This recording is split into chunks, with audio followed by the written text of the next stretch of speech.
Deus recompense o seu esforço, você que está buscando conhecer a palavra do Senhor. Estamos estudando a Bíblia agora, livro de Atos dos Apóstolos, capítulo 7, e agora a partir do verso 17. Se você perdeu o começo, volte no vídeo anterior, conheça o começo desse discurso. Não vou agora recapitular tudo, mas volte lá e vamos seguir do ponto que a gente parou.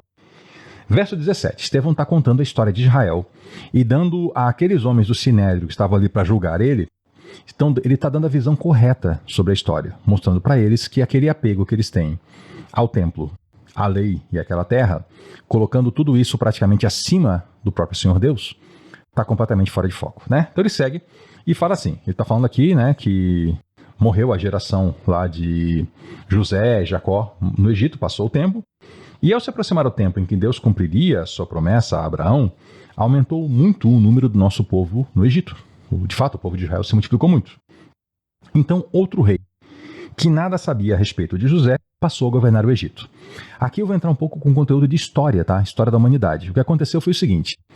Na época que José e os patriarcas chegaram no Egito, primeiro José, depois o resto da família, quem governava o Egito era uma dinastia que não eram nativos do Egito, eles eram semitas. Eles eram do mesmo grupo étnico que Israel. Vamos aqui relembrar, né? Noé, o patriarca lá da Arca de Noé, ele saiu da Arca com seus 3 filhos, né? Sem, Cam e Jafet.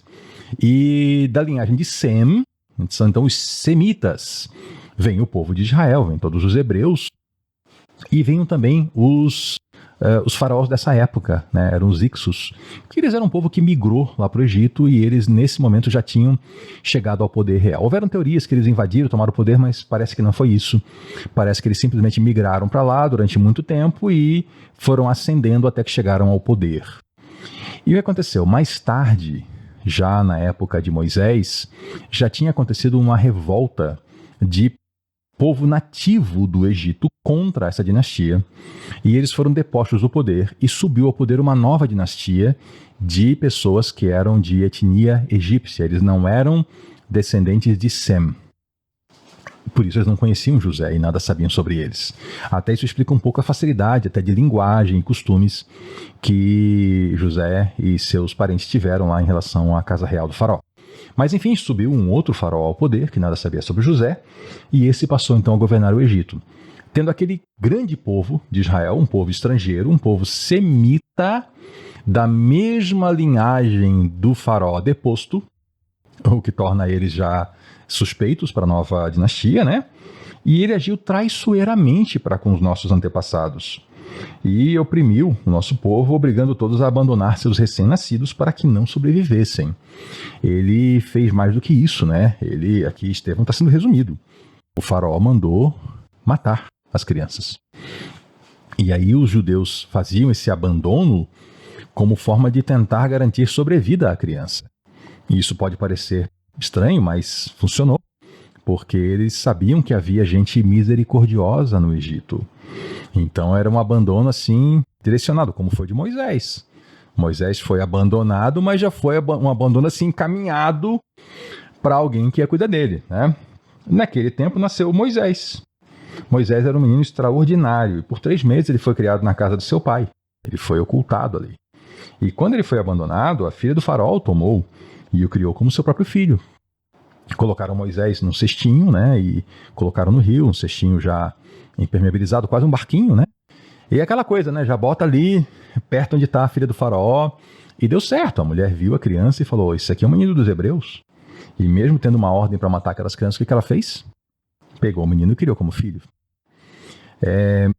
Em todos os povos, em todas as gentes e nações, sempre tem gente que, mesmo que não saiba quem é o Senhor nosso Deus, olha ao redor, olha para a vida e consegue perceber que existe bondade e que existe um ser maior que é bondoso e tenta agir com bondade. A Bíblia fala que os que não receberam a palavra de Deus fizeram lei para si no seu coração. E essa filha de faraó fez isso. E ela pegou Moisés, então, tirou do rio e criou como seu próprio filho. Moisés foi educado em toda a sabedoria dos egípcios e veio a ser poderoso em palavras e obras.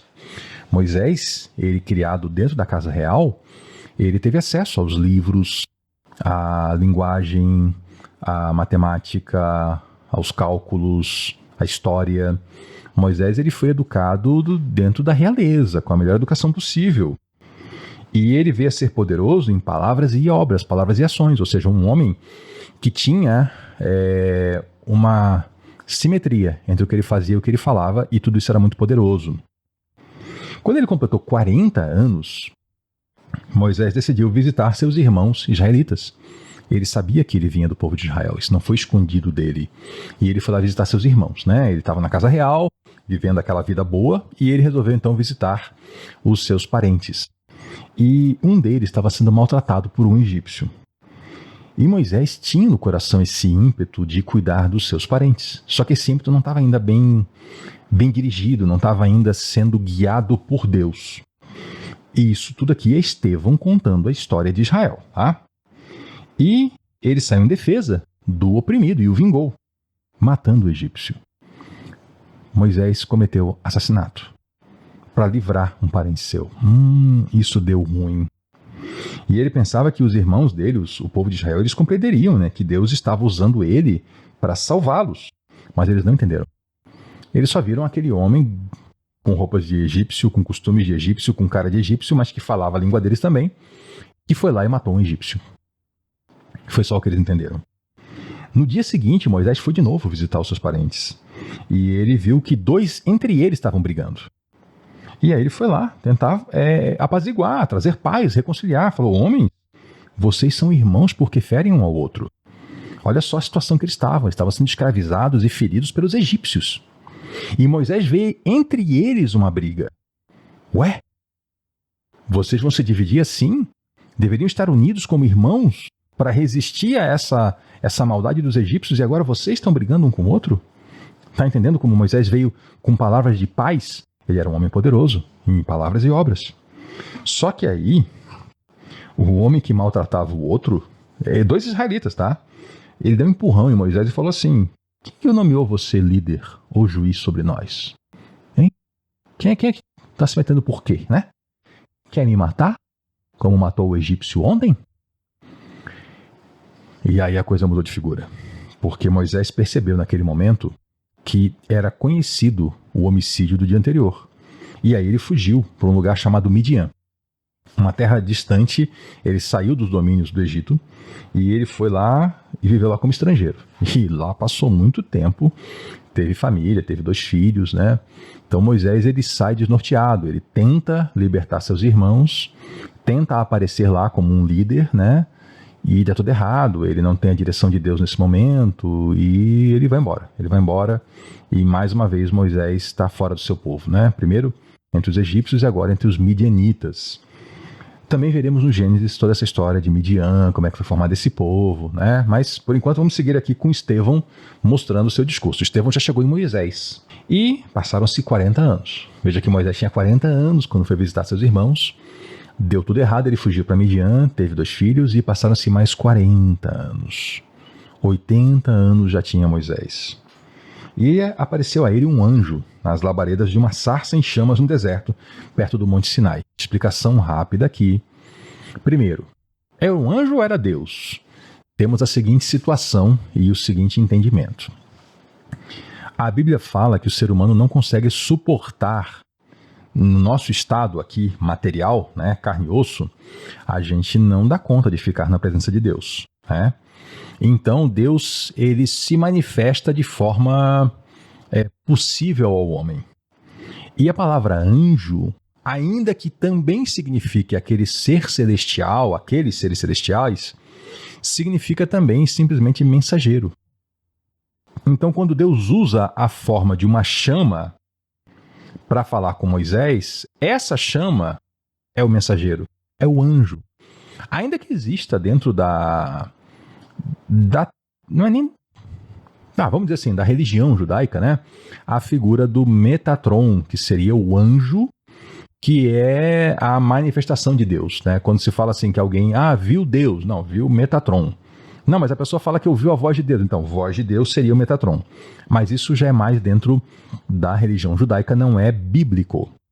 O que é bíblico é que o homem não aguenta a visão de Deus, né? Então Deus tem que usar como se fosse, assim, na linguagem de hoje, uma interface, né?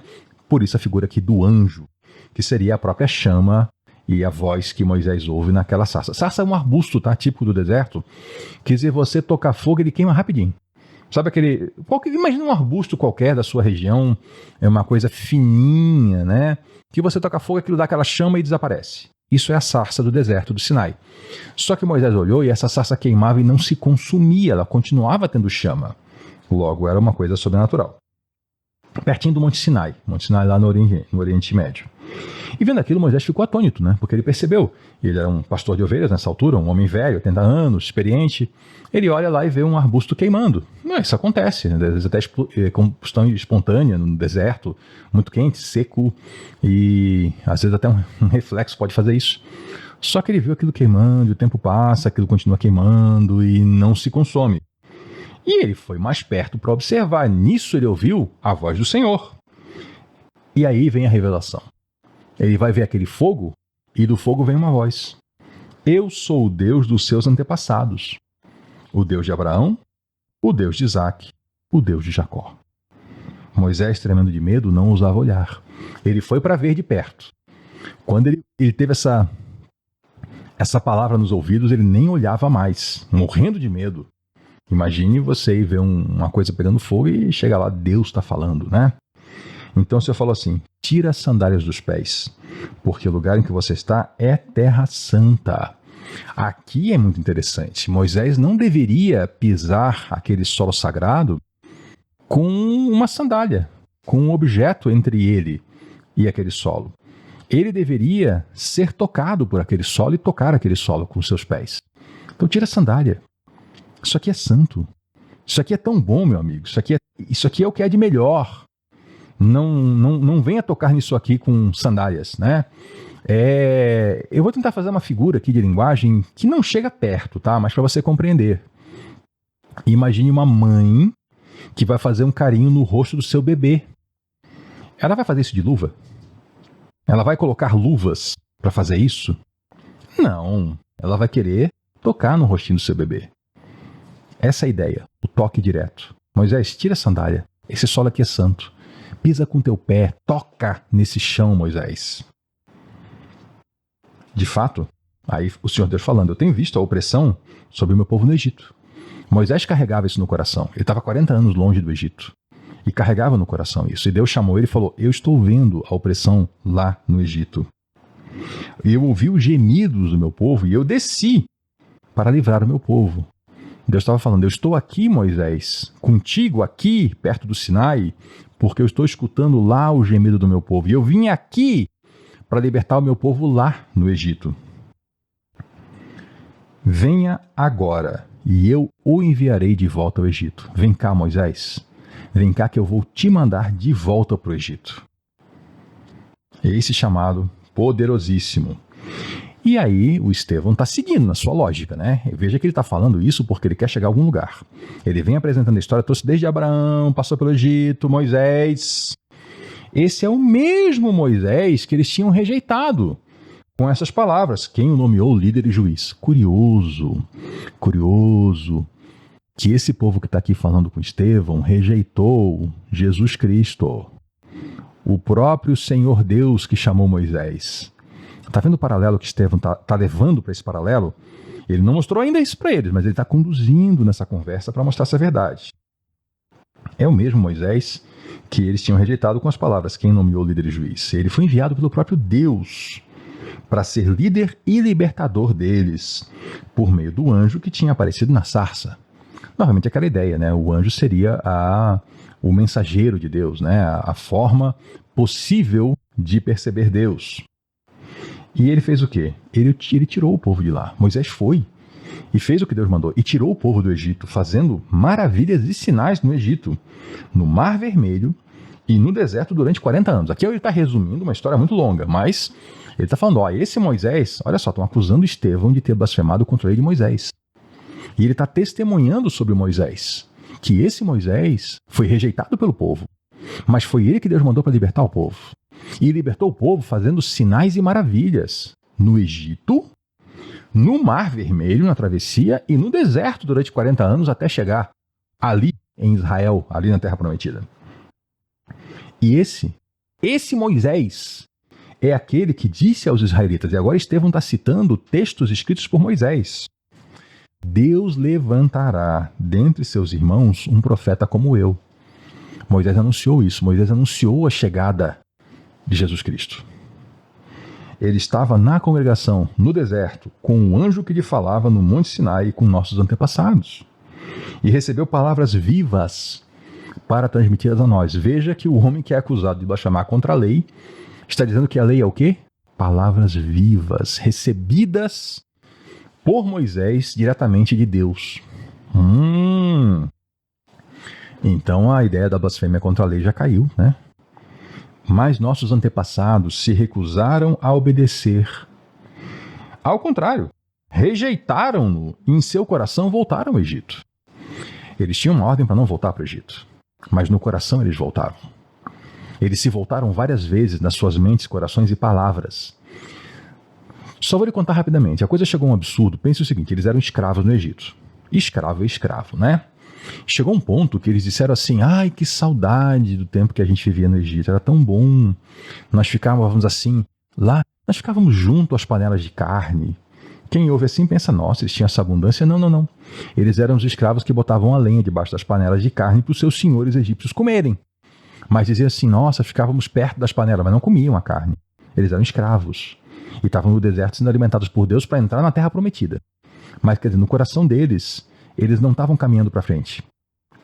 No coração deles, eles estavam voltando para o Egito, para a escravidão. Voltar para o Egito, simbolicamente, é isso, tá? É escravidão, é escolher a escravidão, achar melhor ser escravo do que passar trabalho para se tornar livre. É isso que Estevão está explicando. E eles disseram a Arão: Arão, chegamos em Arão. Arão é irmão de Moisés. E Arão foi o primeiro sumo sacerdote. Arão é o antepassado daqueles sacerdotes que estão ali naquela reunião, no Sinédrio. Inclusive do sumo sacerdote que está ali. Então, olha só, está ali aquela turma, né? Os sacerdotes, o sumo sacerdote, cheio de autoridade. E Estevão vai falar sobre o primeiro sumo sacerdote, o maior de todos. O que ele fez? O povo chegou para ele e falou assim: Arão, faz para nós deuses que nos conduzam, porque esse Moisés que nos tirou do Egito, nós não sabemos nem o que aconteceu com ele. Eles estavam no pé da montanha, Moisés estava lá em cima no monte falando com Deus. Eles ouviam Deus e Moisés conversando o tempo todo. Eram mais ou menos 2 milhões de pessoas ouvindo, né? 600 mil homens, mais mulheres e crianças. Ouviam tudo e chegou um ponto que chamaram Moisés assim: Moisés, é mais ou menos assim, dá para Deus falar baixo, que a gente está morrendo de medo? Faz o seguinte, a partir de agora, Moisés, conversa só tu e Deus, e depois o que tu ouvir lá, tu vem aqui e conta pra gente. Porque a gente tá morrendo de medo. E a gente vai obedecer tudo, tá? Tudo que tu disser, a gente obedece. Aí Moisés voltou e Deus falou assim: que palavra bonita, né? Seria tão bom se fosse verdade, mas não vai ser verdade, não. Eles vão desobedecer, eles vão desandar. E aí Moisés vai para o monte conversar com Deus, receber a lei. Primeiro vem aquela parte que é a lei escrita em pedras, né? Aí tem a lei toda que Deus fala para Moisés. Moisés vai escrevendo. E o povo fala assim: a gente nem sabe o que aconteceu com Moisés. Sabem sim.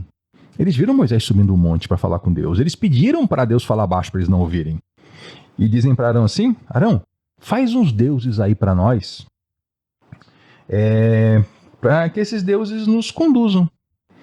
Porque esse Moisés aí a gente nem sabe o que é feito dele não. Faz uns deuses aí, Arão. E Arão fez. Naquela ocasião fizeram um ídolo em forma de bezerro. Fizeram um bezerro de ouro e chamaram de seus deuses. Escolheram trocar Deus por um boneco. E trouxeram sacrifícios, né? Fizeram ali ofertas e fizeram um culto, uma celebração para honrar o que eles tinham feito com as mãos. Que louco isso, né? Eles fizeram aqueles bonecos de ouro e chamaram os bonecos de deuses. Mas eles fizeram aqueles bonecos. Olha a loucura. Deus nos fez. Aí eles fazem os bonecos e chamam os bonecos de Deus. É muita loucura. E a gente vai dar uma pausa aqui para voltar com Estevão na conclusão desse discurso aqui maravilhoso. E tem mais história. A gente volta na próxima e segue juntos. Até lá.